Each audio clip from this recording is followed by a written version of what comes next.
Welcome to the True Tomorrows podcast. Get ready for your weekly science fiction probe into the wild and imaginative world of flash fiction.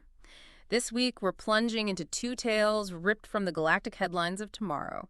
Stories packed with action, intrigue, and a dash of the familiar turned utterly fantastic.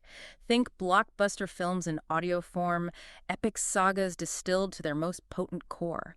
Buckle up, because we're about to explore what happens when ancient legends collide with futuristic firepower, and Shakespearean tragedy unfolds on a cosmic scale. Remember to rate and follow for more captivating True Tomorrows. It's always amazing to me how these flash fiction stories can pack so much into such a short space.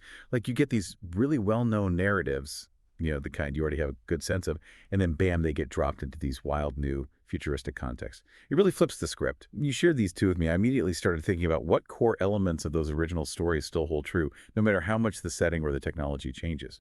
Right, it's like, what's the essence of the story? Does it still work even when you warp it through time and space? And for this science fiction probe, we've got two really great examples from the flash fiction files you sent over. First up, we're diving into a story called Beowulf Bytes Back. Oh, yeah. Now, the title alone probably gives you a hint that this isn't exactly the Beowulf you might have snoozed through in high school English. What struck you first about the setup of this one? Well, that jump from ancient Scandinavia to the shattered remains of Berlin, in the future no less, it's quite a start, isn't it? Yeah. Future Earth under attack. It just paints such a vivid picture, a really desperate one, too.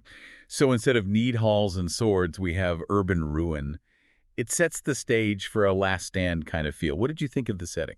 Oh, for me, it totally amplified that last stand vibe. Berlin's such a historical city in ruins. That image really hits you. It becomes this stage for humanity's potential end. And then you learn what they're up against. Right. Monstrous invaders straight out of myth. It's like the nightmares of the past have become the reality of the future. It makes you wonder, where did these things come from? Definitely. And the way humanity responds is so interesting. An army cloned from the legendary Beowulf. What a concept. Yeah. Cloning a hero from myth, literally bringing the legend to life. What was your first reaction to that idea? It totally hooked me. The whole idea of not just physically replicating Beowulf, but trying to actually instill those legendary qualities like the heroism and instincts into these clones. Yeah. The story introduces us to Kai, who's part of this Beowulf Battalion, and it really emphasizes that he carries this coded knowledge and instincts from that ancient era. It's like they tried to hardwire a hero's spirit into his very DNA. How successful do you think that kind of thing could actually be? That raises so many questions about what truly makes a hero. Is it just physical strength, or is there something more to it, like courage, wisdom, experience? The story hints that this coded knowledge, as you called it, is really crucial. We see that right away when Kai and his squad mate Astra encounter those Grendel beasts. Oh, yeah. Those descriptions you highlighted about their alien ichor, their chilling intelligence, really stood out. These aren't just mindless monsters. There's something more going on, a real malevolence. Absolutely. And that intelligence just ratchets up the tension, right? It's not just a brute force fight anymore. It's a strategic battle, maybe even psychological. And then you see the way the Beowulf Battalion fights. It's described as a chaotic surge, not like a disciplined modern advance. It's almost like that ancient heroic spirit can't be contained by modern military tactics. What do you think of that contrast? It suggests that maybe sometimes, against a totally irrational, monstrous enemy, a more primal approach is what's needed. More direct. More effective than rigid formations. It's a cool twist on typical sci-fi warfare. And don't forget the weaponry. I mean, you've got Kai's plasma rifle, right? Yeah. And Astra's got these energy sabers based on descriptions from the epic poem. Then there are sonic grenades that mimic Beowulf's roar. Drone dragons, too. It's such a creative mix of old and new. Yeah. What did you think about that blend of ancient and futuristic tech? To me, it felt like humanity digging back into its own stories for inspiration, finding tools that might actually resonate against this ancient threat. There's almost a psychological warfare aspect to it, isn't there? Showing these creatures, hey, we're meeting your mythical energy with our own evolved versions. There's a moment you flagged where Kai gets attacked, his genetically enhanced reflexes let him dodge. Oh, yeah. It really drives home the practical impact of that coded knowledge. It's like that infusion of the past is directly influencing the present fight. It's not just symbolic. It's a real advantage on the battlefield. And then we get the prototype weapon, the hunting sword, but now it's this blade of pure plasma. And Kai's reaction to it, that surprise at its balance, the feeling that it was made for this purpose, that really stood out to me. Oh, yeah. What did you make of that? You know, it almost felt like destiny. As if this legendary weapon, even in the super futuristic form, was always meant for this kind of fight, especially wielded by someone with that ancient lineage. And the fight that follows, wow, that plasma hunting slicing through alien flesh, but then that cheer that erupts from the humans, it gets cut short. It's a great way to remind us that this is just one small battle in a much bigger war. It's a pivotal moment, right? And then the scene shifts to the briefing room, that harsh, fluorescent-lit bunker. Such a contrast to the typical sleek, futuristic command centers you usually see in sci-fi. What do you think about that setting? It brought a sense of, gritty realism to the situation. Despite the cloned heroes and mythical beasts, the core of war is still the same. Strategy, briefings, and often pretty mundane environments. The general's reaction to the Beowulf clone's success, that awe in his voice, it really shows how well this crazy experiment has worked. And it will suggest a shift in military thinking. Yeah. Like maybe the future warfare isn't just about technology. Maybe it's about tapping into something deeper in humanity's history, those primal instincts and legendary strengths. But it's Kai's understanding of the monsters, his shift in perspective, that seems really important. He starts to understand them. What do you think triggered that change? It feels like that coded knowledge kicking in on a deeper level. He's not just fighting like Beowulf. He's starting to understand the threats Beowulf faced, maybe even tapping into some primal instinctive understanding of what makes these monsters tick. And then the general picks up on this. He calls Kai the specialist they need. Talk about raising the stakes. Right. Kai's not just the soldier now. He's the key to understanding this enemy. Huge pressure on him. It's not just about living up to a physical ideal now. It's about understanding the very nature of creatures that were once just myths. And the way the story ends, it leaves you hanging. The battles are just beginning. A deeper truth is settling in.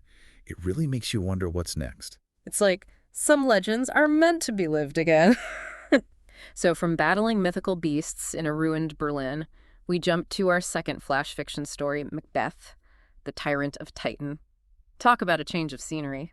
We're out to the cold expanse of space, a moon colony. Yeah. What were your first thoughts about this space-age tragedy? That change in environment is stark, but it highlights how human flaws like ambition and paranoia, that lust for power, can exist anywhere, no matter the setting, no matter how advanced we get. Taking Shakespeare to a moon colony, that's quite a reimagining. It is. We're introduced to Commander Macbeth, a recent victor, but you can tell he's haunted by loss. He wants more, some kind of validation for his struggles. That classic tragic flaw, isn't it? That unease even after achieving victory. Right. It's like a deep dissatisfaction, a hunger that success can't satisfy. And then there's the catalyst, his encounter with these three shadowy figures at the weird in an old pre-colony tavern. Such a direct parallel to the witches in the original Macbeth. What did you think about that setting, a cavern on this new colony world? It's this amazing mix of ancient mystery and futuristic civilization. Like, even on a newly established world, there are echoes of the past, something primal lurking beneath the surface. It makes their prophecies, their pronouncements, that much more unsettling, as if they're tapping into something older than the colony itself. And just like in Shakespeare, they deliver those prophecies, promising glory, power, kingship. It's that classic seed of ambition being planted. And the story highlights Macbeth's initial disbelief, which makes his downfall even more tragic. It wasn't an immediate, yes, I'm evil now. It was the slow creep of ambition, especially with Lady M pushing him. It's really that partnership that drives the action at first, isn't it? Definitely. Ambition amplifies when it's shared. And the result, Macbeth sees the Titan governor as a rival, and then boom, there's an accident. Yeah. It shows how quickly ambition turns deadly, especially when mixed with a belief in destiny.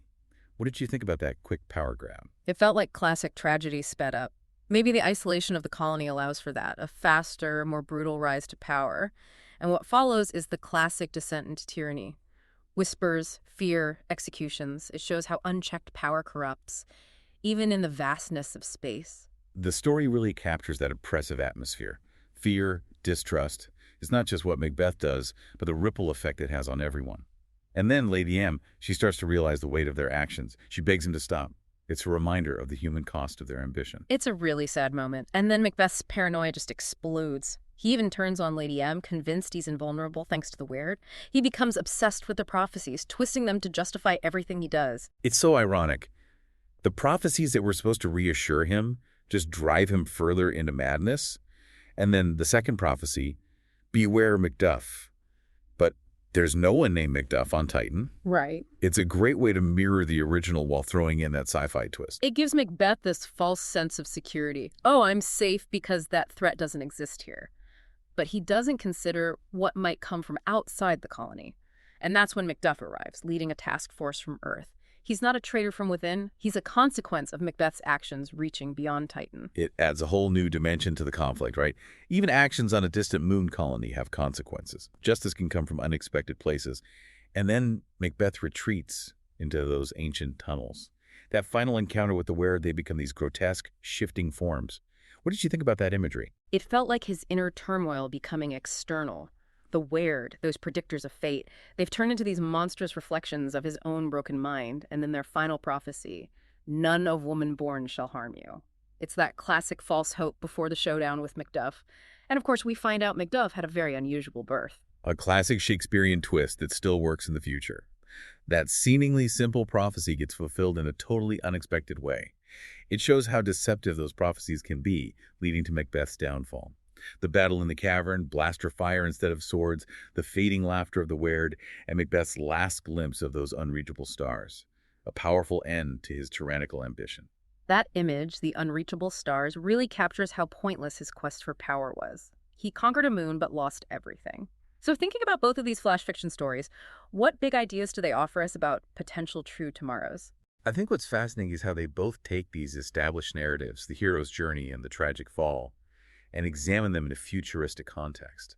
They make you think about whether those basic human qualities, the capacity for heroism, and that pull towards ambition, are timeless, or if they might change in the future. How do these stories make you think about the future of heroism and tyranny? Well, with Beowulf Bytes Back, it makes me wonder about the ethics of trying to create heroes, of trying to recreate legends, and what happens when we face threats that feel almost mythical in scale. Do we always look to our past for answers, even when dealing with something totally new? Macbeth, on the other hand, really focuses on how power and isolation can corrupt, especially somewhere remote like a moon colony. It makes you wonder, will our flaws always find a way to surface, no matter how advanced we become? It's like they're thought experiments, pushing us to re-examine these old stories and think about how they might play out in the future. It's really worth considering how these reimagined myths resonate with you and what they might say about the true tomorrows that could be waiting for us.